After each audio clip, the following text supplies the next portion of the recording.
Well, Lynn, thank you for inviting me today. I appreciate it very much. And I had a speech all lined up, but I left it in pickup because I thought probably that what I had to say in a speech you guys wouldn't listen to anyway.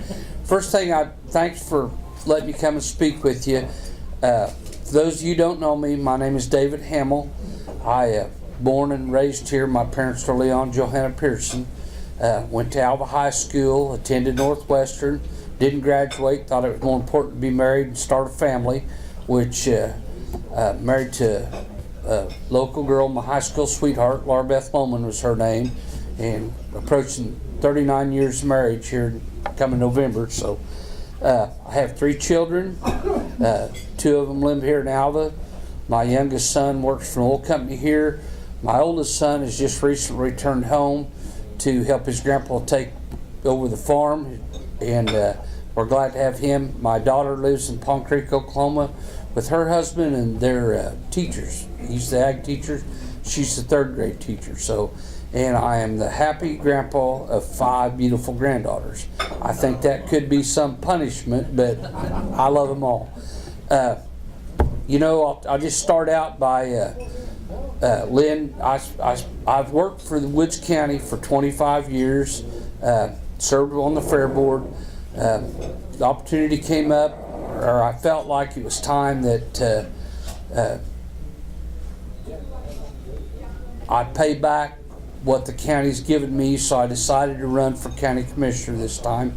Fortunately, the county commissioner I worked for retired, and the other individual that filed decided he was smart and let me have the headache. So I did file. I did not have to run a campaign, which I am thankful for, but the responsibility was handed to me, and I feel privileged to have it. I've been in office since January 1. I'm having a blast. Best time of my life. I get to work for the greatest people in Oklahoma. They live right here in Woods County.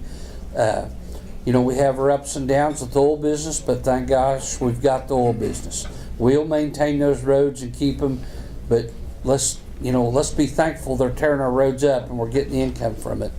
Right now, in District 1, we have several projects we're working on. We're trying to get a rotation built on our pavements. We're going to try to do 1/4 of our pavements each year, chipping and sealing, which is an oil cover with a chip base over the top to help maintain what pavements we have left, which they're pretty tough right now. What does it cost to do a mile of chip and seal?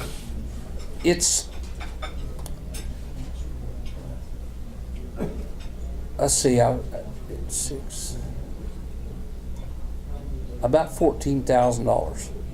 And that depends on oil cost, and that can vary quite a bit from oil's something we can't bid, and the county's not allowed to buy ahead on oil. We have to buy as we order. We have to pay that. There's a 6-month bid on it, but that's pretty subject to change. They'll just tell you they don't have it if they don't think you're good enough. So to overlay a mile of road with blacktop, 1 inch of blacktop on 1 mile of road is $100,000. So we don't have a road in District 1 that wouldn't take 4 inches of blacktop. So that's about $400,000 a mile to overlay a road. And gosh, guys, we have a lot of them that need it. The funds just aren't there to do it. We're pretty fortunate. The state does help a lot, and the federal government does help a lot. We're getting ready to start on a project on 370, which is the road 7 miles west Alva going north. We'll start it, if y'all are familiar where Joe Shirley's farm is, we'll be starting at that corner and going north to the Winchester Bridge. And that's just a little over $7 million project. I met today with our Central Engineering District, and there are 3 bridges in the first 2 miles of that we're going to take on ourselves, and demolition and rebuilding the bridges. And the state bridge guy was up here, and he laughed at me. He said, "You guys, that's a bigger project than you can handle." And I told him that just state get out of the road and we'd handle it. That's going to save the taxpayers of the state of Oklahoma, not just Woods County, about $800,000 for us to do those bridges. Along the same line, that all the bridges will be rebuilt on that stretch of road, including the Winchester Bridge across the river. That'll be all repaved and redone, and that's a pretty big project for us. I mean, and the other districts also have some things going on that line. You know, in the general, yeah, go ahead. For a novice, tell me where District 1 kind of is. District 1, we start a mile north of Hopeton, Okay. and we, from the highway north to the county line, we go all the way to the state line, and then we go approximately about 20 miles west to Hartner, and then we come back at an angle across. All the districts come into Alva. District 3 comes in, I think, up here. Bill, are you in District 3? Yes, I am. Okay. Right along where Bill lives up here, and then Kirk, I think you're in 2, aren't you? And 2 comes in out past Washburns and right through there, and then of course we surround it. We have approximately 600 miles of road, not quite that much. District 2 at Freedom, they're just a little shy of that, and District 3 at Winoka has a little more than that. Everybody's district is different just because of everybody. It's just different country. You know, Winoka fights the sand. Thank goodness District 1 fights the good old black dirt, and Randy out in District 2 fights the hills and the rocks. So, you know, I'd rather have the black dirt any day because it's a lot better cropland. But we each operate off a budget just like everybody else. Right now, all 3 of us are in pretty good shape budget-wise. People before us was really good about watching the budgets, and we plan on doing the same way. We're very fortunate that you guys are generous in Woods County, and everybody pays their taxes well. And right now, we are facing the fact that the oil's slowing down, so tax revenue is going to go down. But I mean, we're still in pretty good shape. And if we're not, the treasurer's sitting right there, so you guys get on to him.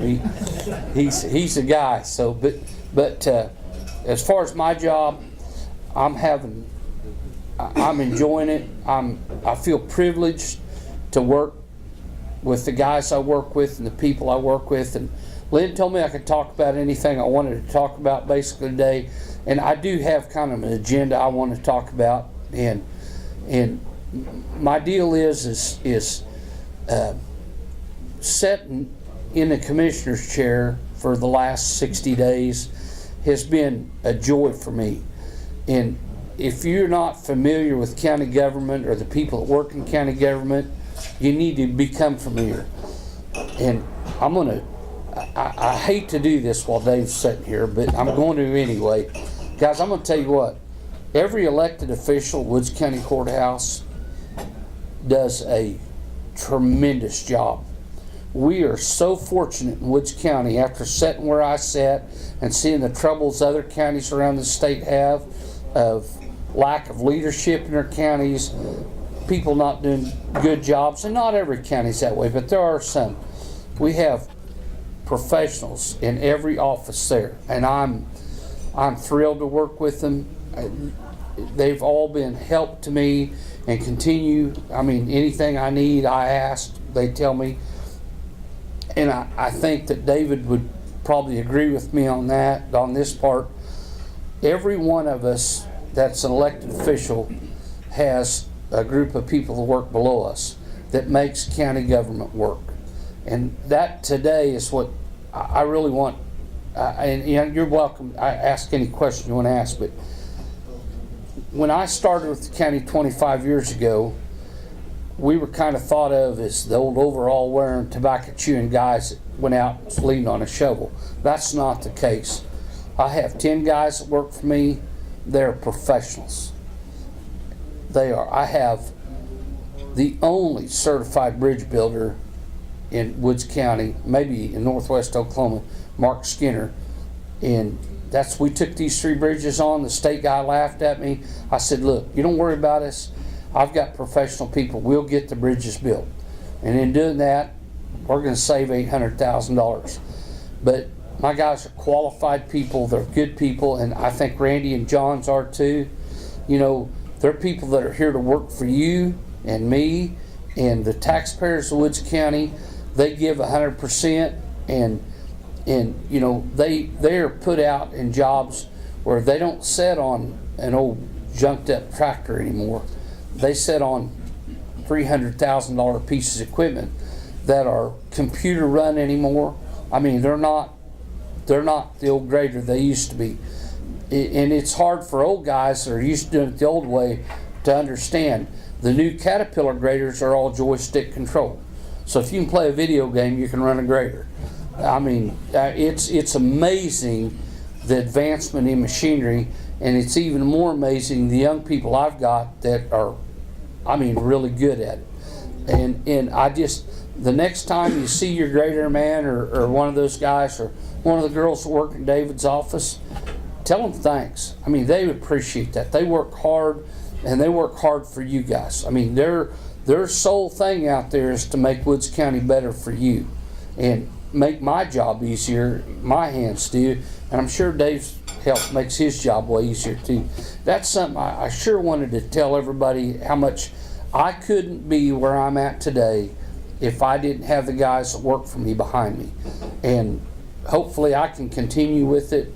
And if I'm elected again, it'll be because the guys behind me have helped me get there. So if you see those guys or one of the ladies that work at the courthouse, thank them. I mean, they do a job that if we didn't have them, we'd all be in trouble. And Dave's here today, and I can tell you right now, you know, his office is no different than anybody else's.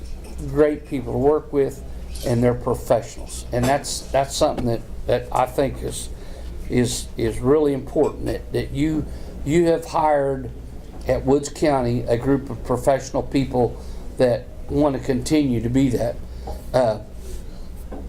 Larry asked me earlier about the big building that is going around, and I'll be honest with you guys, I don't have any information other than there is a plan to do something, but other than that, I honestly don't know anything.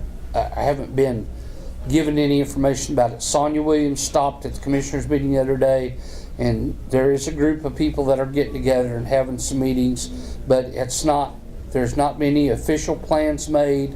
There was a drawing going around that was supposedly an official drawing, but it's not. An architect sent in something he thought would work, but no architect's been hired. But there is a plan to build a large building somewhere in the Alva area in Woods County. You know, I've heard stories about where it could be, so I'm not even going to get into that. I think it's a great deal, and I think the people that are pushing are looking forward towards Alva, but we just need to make sure when it's done that the taxpayers can afford it. What's the purpose of this large building? Well, and like I said, I'm not, hearsay is what I'll be telling you, but I think there's a group of people that would like to see something here that would draw different types of entertainment and a multi-purpose building for the rodeo, for the college rodeo. They've just about outgrown our building at the fairgrounds, and it does need updated, but we're talking about not hundreds of thousands of dollars, but millions of dollars to update it. And I think that's important. I think they'd like to see some other things being brought to Alva, promotion-wise, maybe concerts, you know, whatever.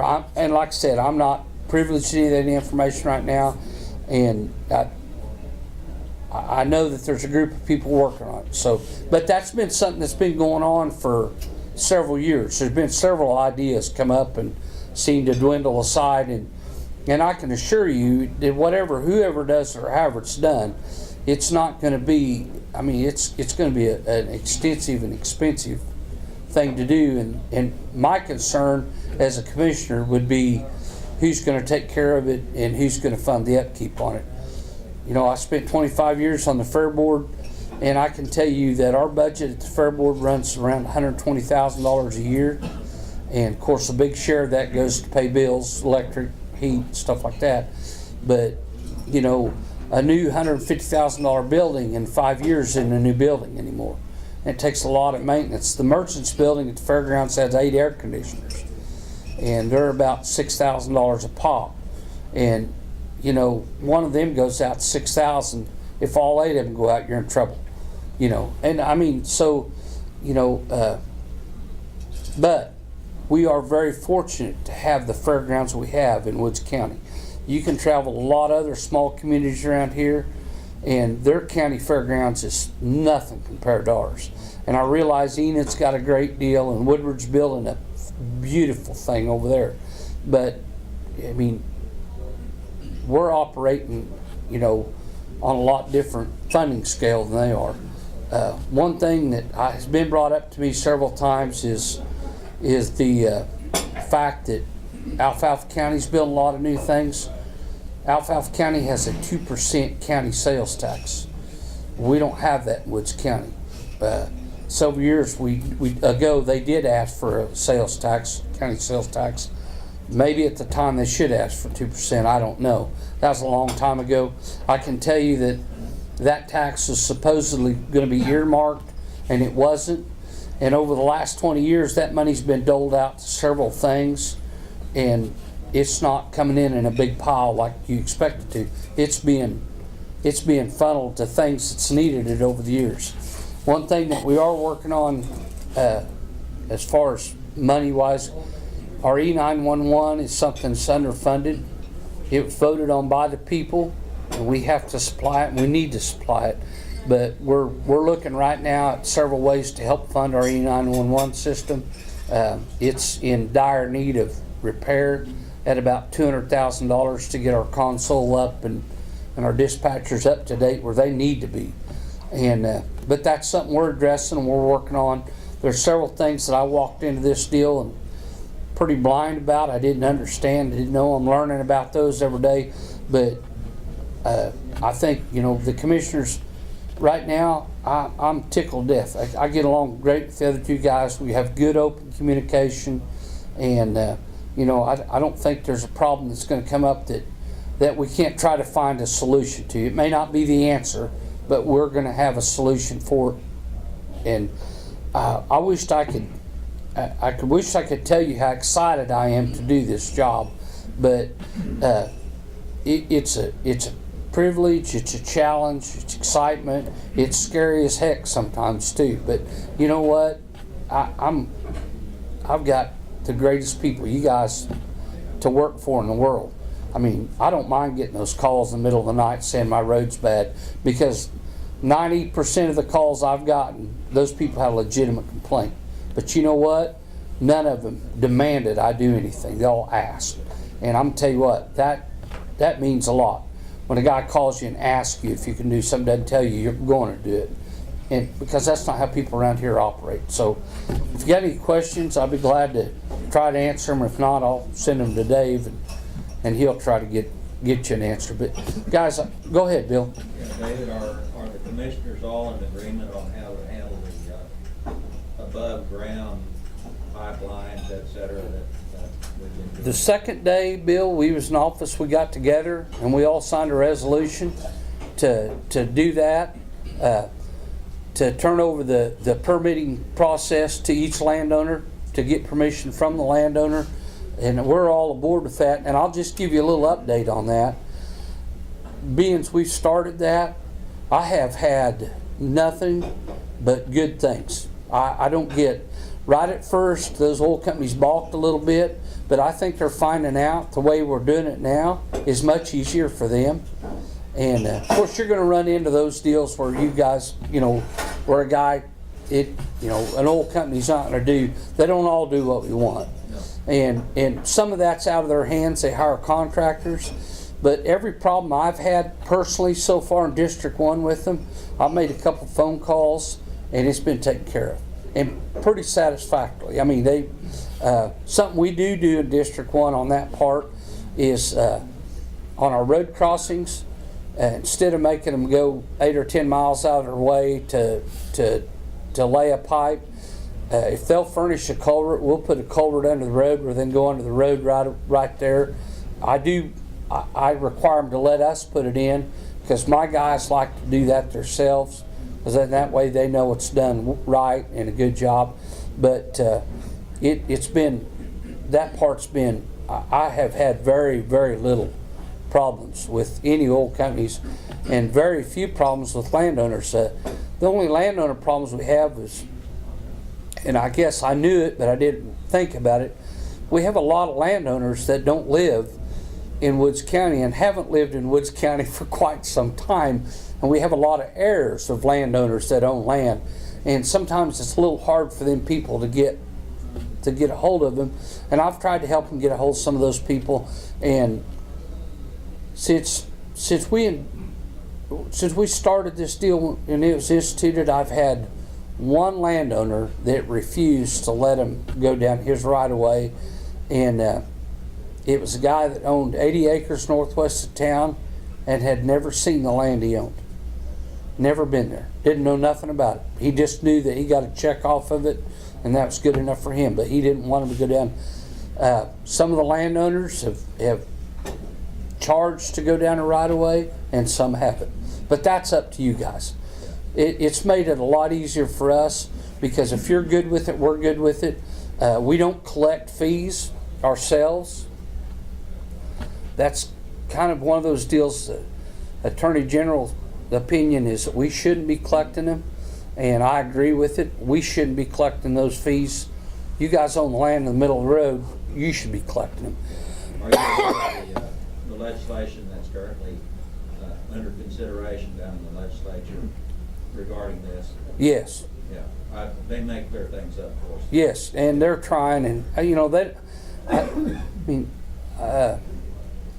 I don't know. I'm new, and it's hard for me to understand. It's taken me a while to understand some of this stuff. I'm a little disappointed in our representatives about calling us back and talking to us. Our best interest is you guys' best interest, and I'm a little disappointed in feedback from our elected representatives at the Capitol.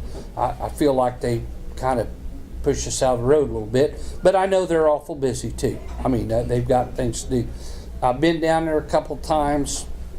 I didn't feel like I done any good by going down there, but that's something that landowners and even general population, we need to make sure they understand that what's good for our landowners is good for all of us. So, right now we're doing well with that. And as a landowner, Bill, are you guys pleased with what's going on? I think you're taking a good first step. I think that the oil companies have tried to push through some legislation that maybe we couldn't accept, but we're working on it now and getting the language better. And I think it'll help you and us both to arrive at a satisfactory solution. But the big problem I have is with the saltwater lines, Dave. I hate them. I agree with you. Inevitably occurred right there next to your father-in-law's 80. We had another spill, and I wouldn't let them go on my side because of the salt water. I have no problem with fresh water, but it leaked and spilled and ran down on me anyway. Well, and see, I just visited with them here last week, and I did not know that they were pumping salt water through it. In our contract, it says freshwater lines only. I understand. And I knew you had a spill. Well, I've had 3 or 4 in the last 6 years, and I'm still fighting on the first one. Yeah. Never collected a penny of And it. that's something. Now, I haven't visited with everybody, but mid-states, I visit with them, and they're supposed to dang sure let me know. So, guys, Lynn, thank you for inviting me. And I know I've probably rambled on about a lot of stuff, but I'm excited about doing this job, and I'm excited about working for you. And like I said, if you see your greater man or one of the ladies that work at the office, tell them thanks. They appreciate that. Guys, thank you very much.